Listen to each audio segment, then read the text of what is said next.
The next question is also equally important, बहुत ही important. ऐसे questions आप फ्रेंड्स आप देख रहे होंगे कि काफी पेपर 2 में आपको पूछे जा रहे हैं।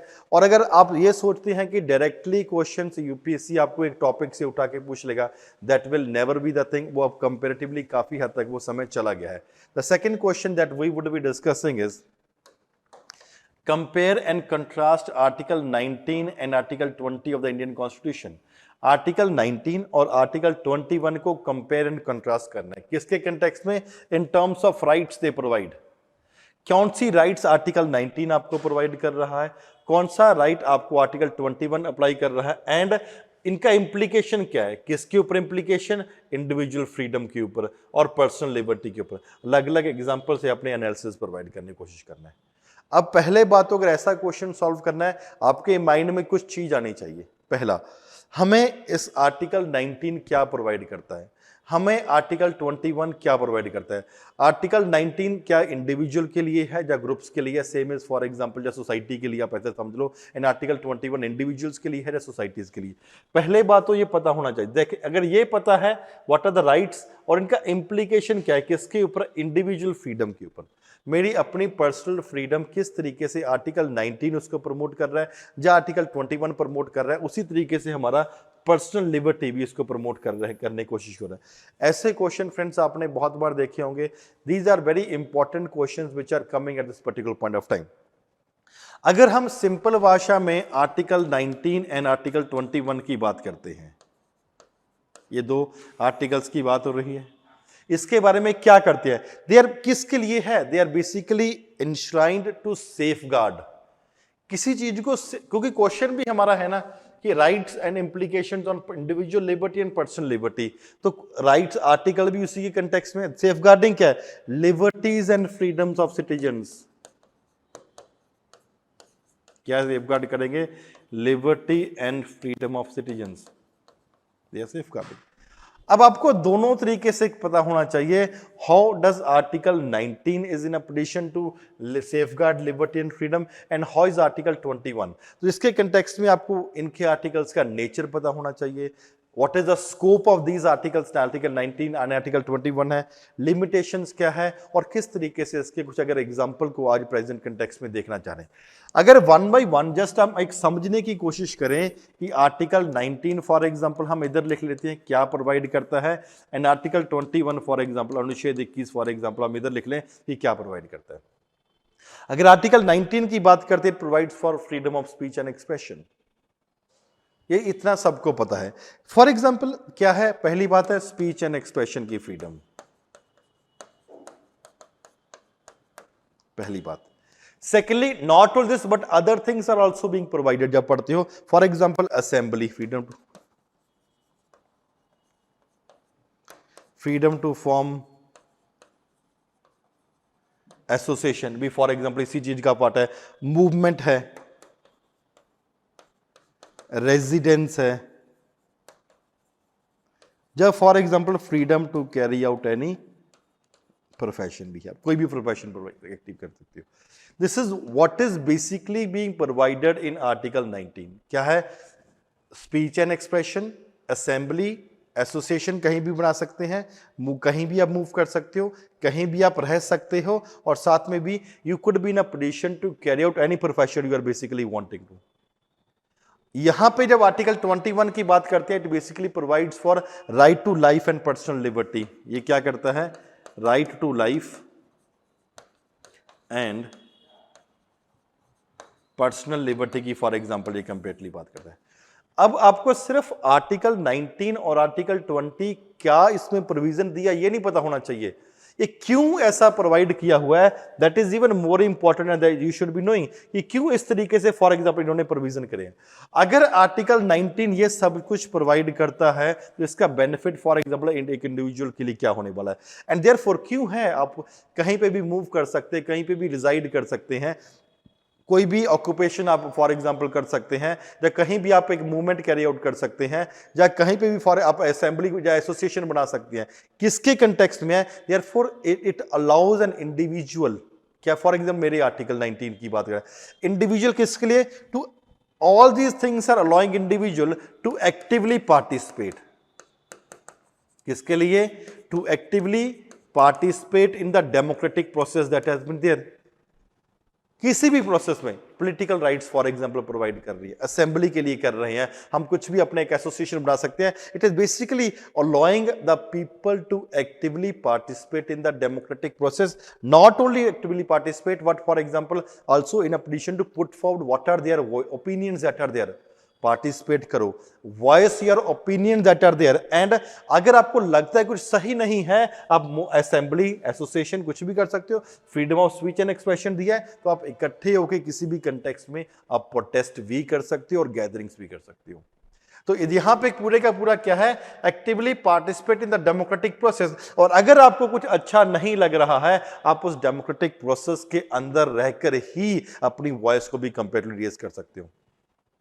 फर्स्ट सेकंड, अगर यहां की बात करते हैं right to life and personal liberty, means आपके पास रहने का, अच्छे रहने का एक अधिकार है और आपके ऊपर कुछ रिस्ट्रिक्शन फॉर एग्जांपल नहीं लगा जा सकती। इसलिए इंपॉर्टेंट क्या है?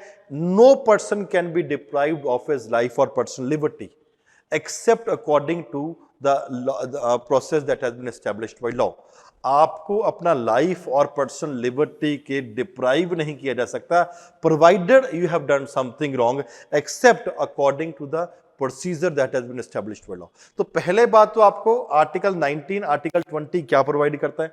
आर्टिकल 19 की प्रोविजंस क्या है, एक वाइड आइडिया होना चाहिए और क्यों रखे गए हैं? Because allowing the individuals to actively participate in the democratic process। और अगर उस actively participate जब democratic process कर रहे हैं, ऐसा नहीं होना चाहिए कि आर्बिट्ररी तौर के ऊपर आपको उठा के जेल में डाल दिया नहीं चाहिए। हाँ, आपने किसी के खिलाफ कुछ बोला, that does not mean आपको खिलाफ कुछ उठा के जेल में डाल देंगे। एंड therefore क्या कर रहे हैं? राइट टू लाइफ और आपका पर्सनल लिबर्टी को भी प्रोटेक्ट करने की कोशिश कर रहे हैं। Therefore, the first part of the question, compare and contrast Article 19, 20 in the context of the rights, for example, they provide, और implication क्या है?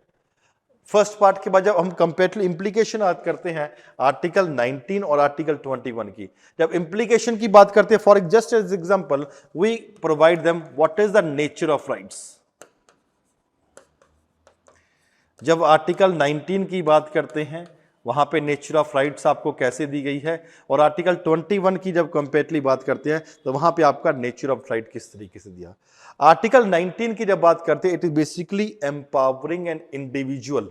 आपके पास राइट है ना, for example liberty of speech and expression, तो वहां पे आपका नेचर ऑफ राइट क्या है? It is empowering basically individual to express themselves and also participate in the societal programmes या कुछ भी है।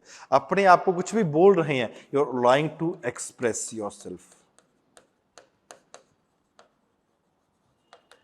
आप अपने आप को एक्सप्रेस कर पा रहे हो, नेचर है। एंड कहीं पे भी आप पार्टिसिपेट कर सकते हो, आप मूवमेंट को अलाउड है या कहीं पे भी एसोसिएशन बनाने का है, आप अपने आप को एक्सप्रेस जिस तरीके से आप चाहो उस तरीके से आप कर सकते हो। जब आर्टिकल 21 की कंपेरेटिवली बात करते हैं तो आप जो आपने बोला है या आपने एक्सप्रेस किया है, अगर उसके ऐसा नहीं होना चाहिए दैट उसके आर्बिट्ररी आपको उठा के फॉर एग्जांपल जेल में डाल दिया। देयरफॉर आर्टिकल 21 की बात करते हैं, it is protecting you the life and liberty, कि आर्बिट्ररी एक्शन के ऊपर फॉर एग्जांपल आपको उठा के नहीं डाला जाएगा।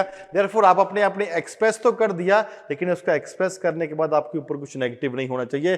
Therefore it is providing a wider spectrum for individual rights.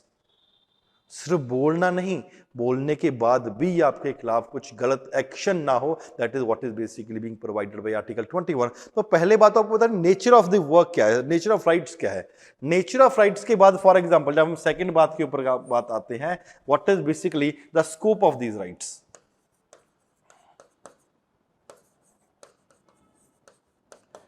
Nature के बाद second thing is in rights का फॉर एग्जांपल स्कोप क्या है। जब पहले की बात करते हैं, आपका फोकस क्या है? The focus is on civil rights, the focus is basically on the political rights.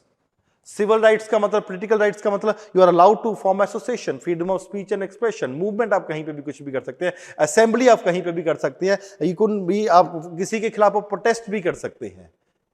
कहां पे आता है? civil and political rights that are basically being provided at that particular point of time, individual to exercise their right actively. First, second thing, अगर आपने कुछ कर दिया है, आपकी सिविल लिबर्टीज को for example scope of rights के article 21 की बातें, safeguard your civil liberties and protect them from arbitrary action that has been, it will not allow you to for example not allow anyone कि आपकी कहीं ना कहीं पे भी डिप्राइवेशन आपका लाइफ हो सके, या आप पर्सनल लिबर्टी को कहीं पे डिप्राइव, अगर आपने कुछ किया उसको प्रोटेक्ट, सिविल लिबर्टीज को प्रोटेक्ट करने का काम किसका है, इट इज बेसिकली आर्टिकल 21 जो वहां पे आप करेगा। इसके साथ ही क्या इसके लिमिटेशंस क्या हैं अगर आपको पता होना चाहिए। अगर आर्टिकल 19 या आर्टिकल 21 की हम बात करते हैं, वहां पे आपको लिमिटेशंस की बात भी पता होनी चाहिए। It is subject to reasonable restriction, basically आपको अलाउड है freedom of speech and expression. जब और भी सिंपल तरीके से समझ लीजिए कि आपको मूवमेंट अलाउड है, कहीं पे भी फॉर एग्जांपल आप मूव कर सकते हैं, प्रोवाइडेड आपके ऊपर लिमिटेशन है, it is in the interest of the public order, it is in interest of for example integrity of the nation, or it is in the interest of the sovereignty of the nation। वहां पे क्या है, public order, integrity of the nation, और for example sovereignty of the nation जब comparatively आती है तो वहां पे आपके ऊपर एक रीजनेबल रिस्ट्रिक्शन लगा सकते हैं। फॉर एग्जाम्पल आप ट्राइबल एरियाज में आपके ऊपर रिस्ट्रिक्शन लगा दिया कि वहां पे फॉर एग्जांपल नहीं जा सकते, दैट हैज बीन।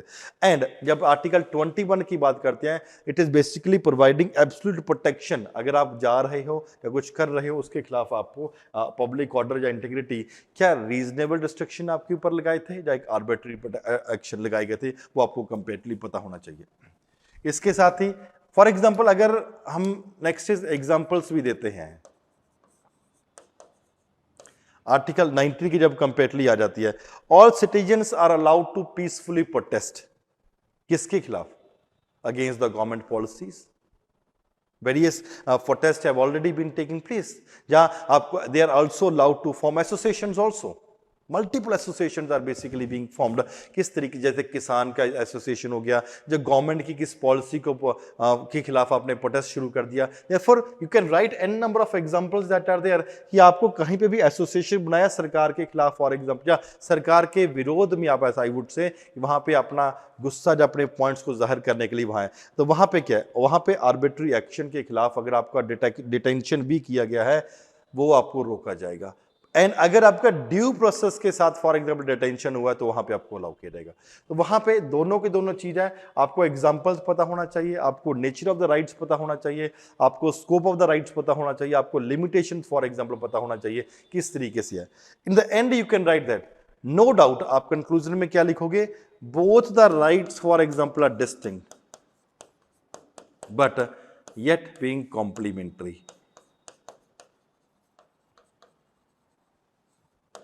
डिस्टिंक्ट है और इसके साथ ही साथ कॉम्प्लीमेंट्री है। एंड दीज फंडामेंटल राइट्स अगर इनकी बात करते हैं, they are bedrocks of the democratic system that has been there. इनके बिना देखो, कोई भी अगर डेमोक्रेसी की बात करते हैं तो लोगों को ऐसा नहीं कि डेमोक्रेसी तभी स्ट्रेंथन होता है अगर मेजॉरिटी का रूल चल रहा है, डेमोक्रेसी तब स्ट्रेंथन होती है अगर माइनॉरिटीज भी फॉर एग्जांपल कंपेरेटली अपने आप को वहां पे सेफ एश्योर कर रही है, और अगर उनको लग रहा है कि सरकार उनके कुछ खिलाफ हो रहा है या उनको अच्छा नहीं लग रहा, they should be allowed to carry out a peaceful protest. और आप प्रोटेस्ट में अगर पकड़ा भी गया तो उसको छुड़ाने का प्रोविजन भी फॉर एग्जांपल होना चाहिए। अगर हमने अपनी डेमोक्रेसी को स्ट्रॉन्ग करना है, it is a bedrock of democracy. And कोई भी अगर जस्ट सोसाइटी की बात कर रही है तो वहां पे भी अगर डेमोक्रेसी को स्ट्रॉन्ग करना है, article 19 and article 21 are equally required.